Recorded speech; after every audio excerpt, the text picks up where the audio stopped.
Mars will not only move into Gemini, it'll be conjunct Sedna.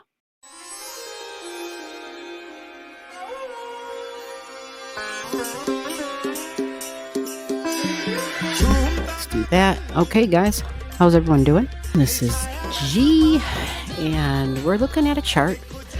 This is the week of July 15th, and there is a full moon this week, but it's not until the end of the week. All right, so this will be the kind of the story leading up to the July full moon. Look at that.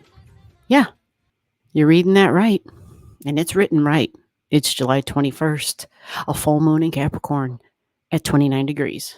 And yes, it's conjunct Pluto. Right, who wants to hear about anything else after you see that? I know. Well, there's a separate video for that. So I will include it below. I'll put it in the comments or the link below. I'll put a picture here or there or somewhere so that you can see at least the thumbnail of the video and then make sure that you watch it. But this video will kind of cover the days leading up to it because, like I said, that full moon's on the 21st. Venus and Mercury stay in Leo energy. We do have the sun that is in Cancer energy there. And by the 7 days time, believe it or not, Mercury is at 27.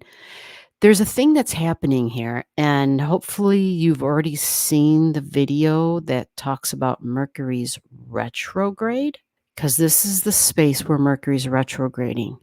You see the moon's nodes now are down at 9. Yeah, that degree matters. Think of judges, think of Supreme Court, think of the justices, think of judgments, think of religion and spirituality and beliefs. Because then at the opposite end, you got courtrooms, lawyers.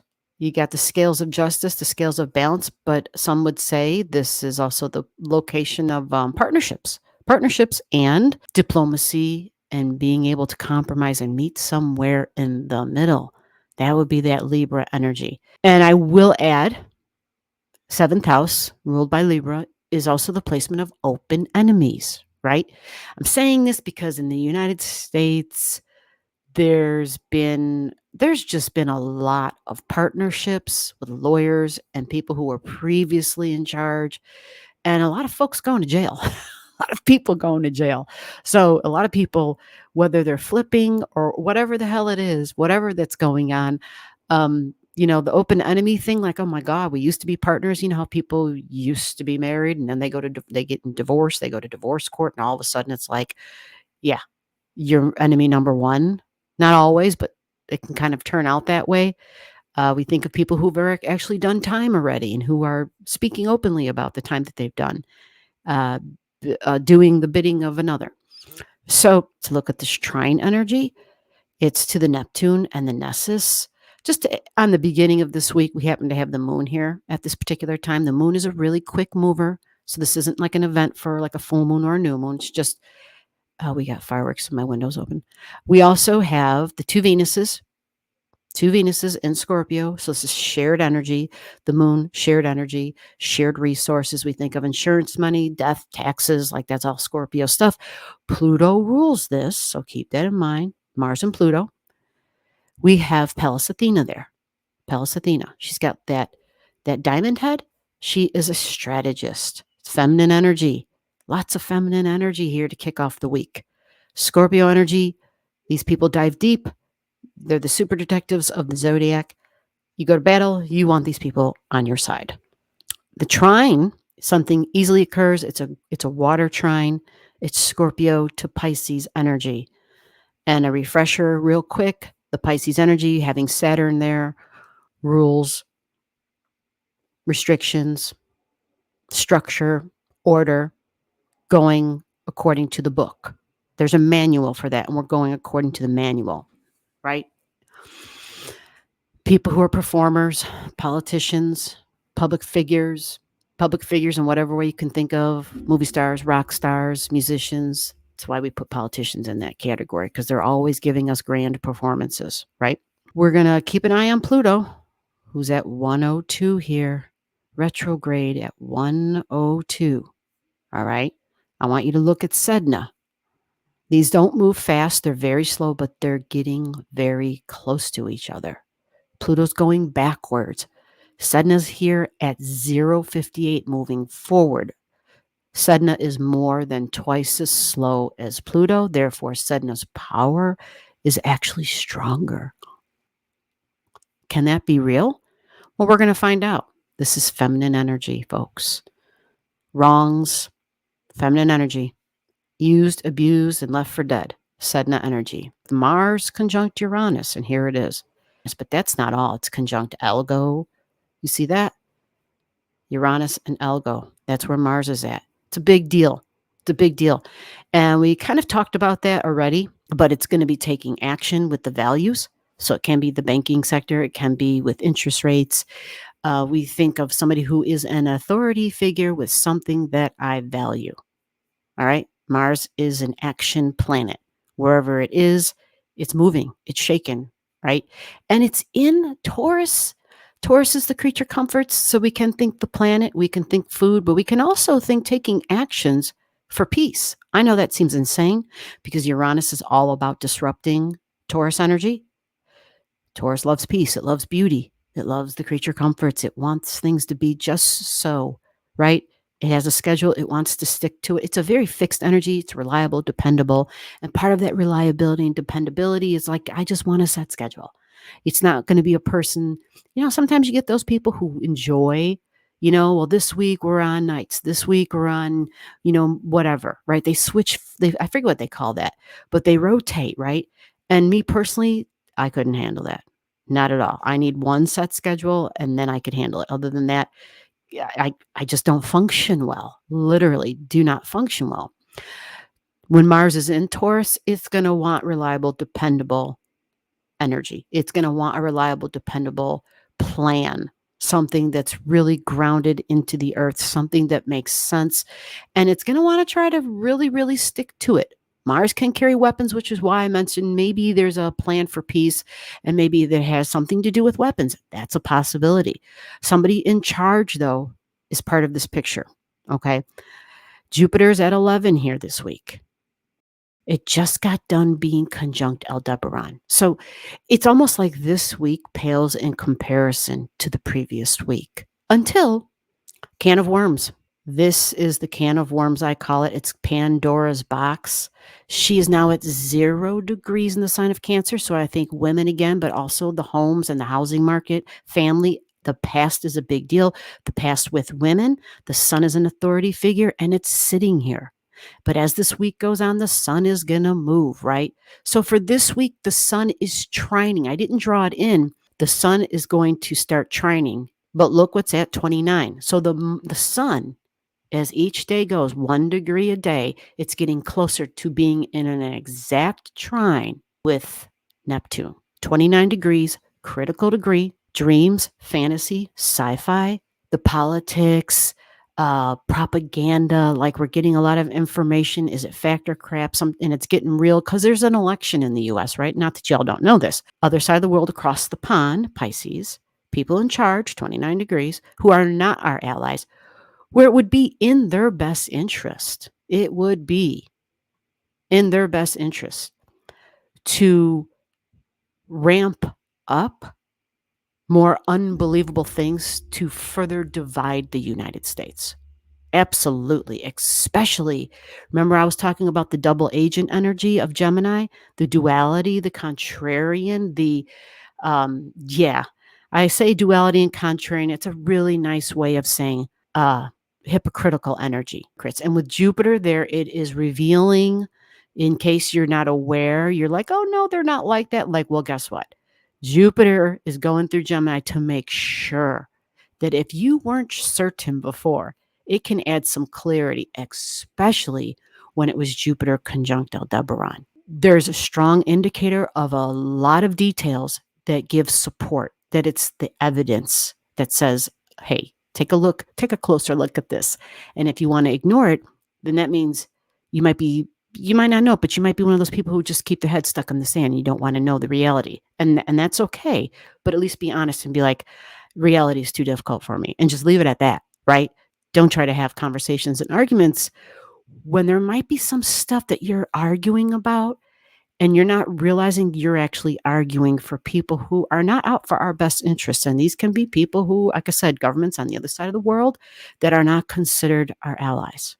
Remember, we began this video talking about the South Node, talking about 9 degrees, Jupiter energy, the courtroom, but also the South Node as far as a release and a let go, but also in Libra energy, which is the Libra energy partnerships, also open enemies. Well, we know who our enemies are, right? Like if you're a country, you know who is not your ally, right? That's not hidden. You know who is not your ally. So there is a trine that the sun is making, trining somebody in charge. All right, training someone in charge. So it's a lot of water energy, a lot of emotions, and a lot about the past. A lot about the past. Cancer is about the past, it's ancestry. That's Cancer energy. You're always hearing me say the housing market because it is such a difficult thing globally. Not enough homes, and the homes that exist are way, they're priced at a range only the wealthy can afford. So this sort of energy and the past, and then a focus, something happening with the money and the finances possibly. Will there be an interest rate increase? Will there be will the interest rates hold? Will there be an adjustment? Will there be a rate cut? Time will tell. There is big activity by somebody in charge though, and the full moons, the full moon of June showed that, and the full moon on the 21st is showing that. Okay. We're taking a look at money because it's Venus. And Leo energy can be risky. Venus can kind of be a little childish in Leo. She wants to have fun. Very colorful energy. I think of being really creative and wanting to laugh. Humor and comedy, children, fun, and sports, maybe betting, sports betting, right? We think of values, who and what we value. Having a good time, right? Having a good time. Venus desires Leo things. What are the Leo things, right? Venus is only going to get to here about at 11 degrees. She'll be conjunct Vesta. She'll be conjunct Vesta by the end of the week. Vesta is how we shine our light. So it's some authenticity, how we uniquely stand out, right? What is this that makes me, me? What is it about me? Venus and Leo. This is romance, mating, dating, relating. I want to have fun with my body. Venus and Leo. That's a thing here. So what happens this week when Mars changes signs? When it changes signs, it's going to move into Gemini. Mars will not only move into Gemini, it'll be conjunct Sedna before it starts traveling through here, because Mars isn't super fast. Mars will get to 0. And believe it or not, folks, that all happens, Mars at 0, that all happens here on the 21st. So again, I have a separate video that's kind of a deep dive, because this is not the first Capricorn full moon of this summer. We have back-to-back Capricorn full moons this summer. This is significant.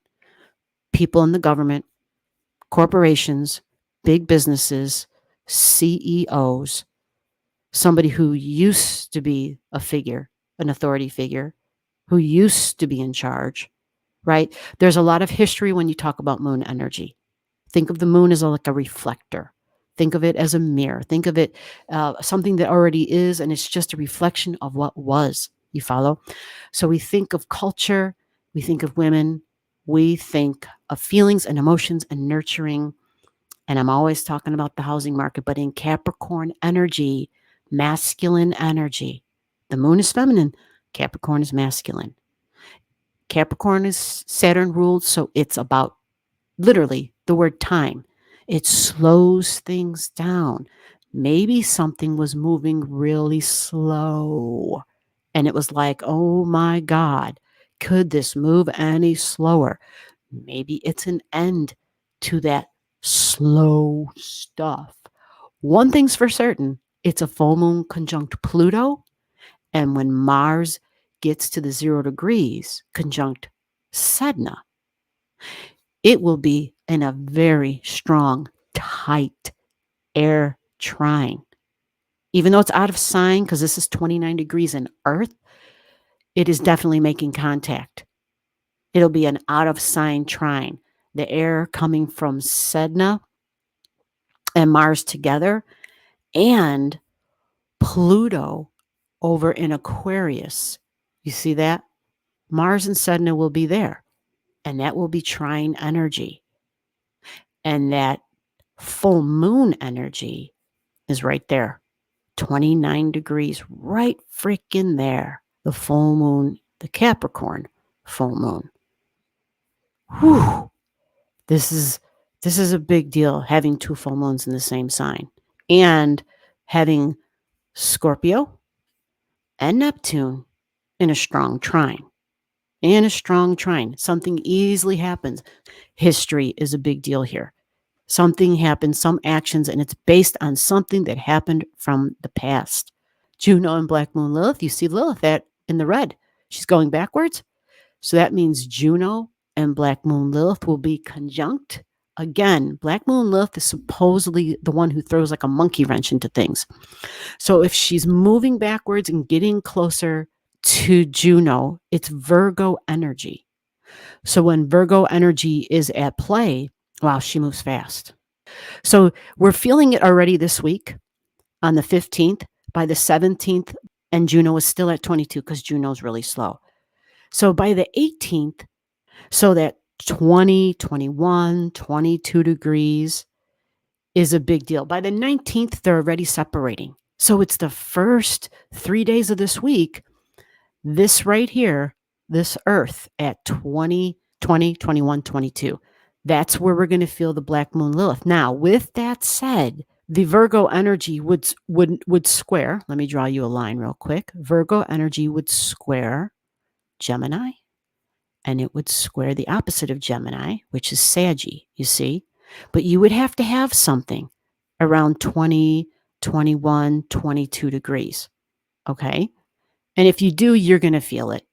It won't be long. It'll be short, and it's usually something where Virgo is being hyper aware of the minutia, hyper aware of the details, and likely possibly going overboard, going and being overly critical, striving for perfection and driving somebody crazy and possibly yourself. But for you and your chart, do you have anything at 20, 21, 22, 23 degrees of Gemini or Saggy?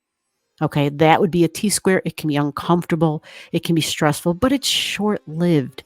It's short-lived. You follow? It's not going to last long.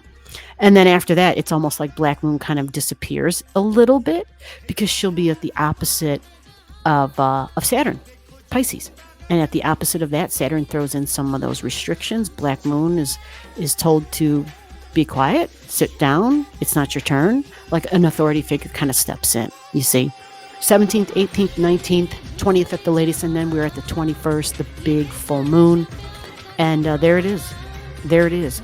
Big full moon, 29 degrees in Cappy. This is the second full moon in Capricorn for this summer. I do think it's significant.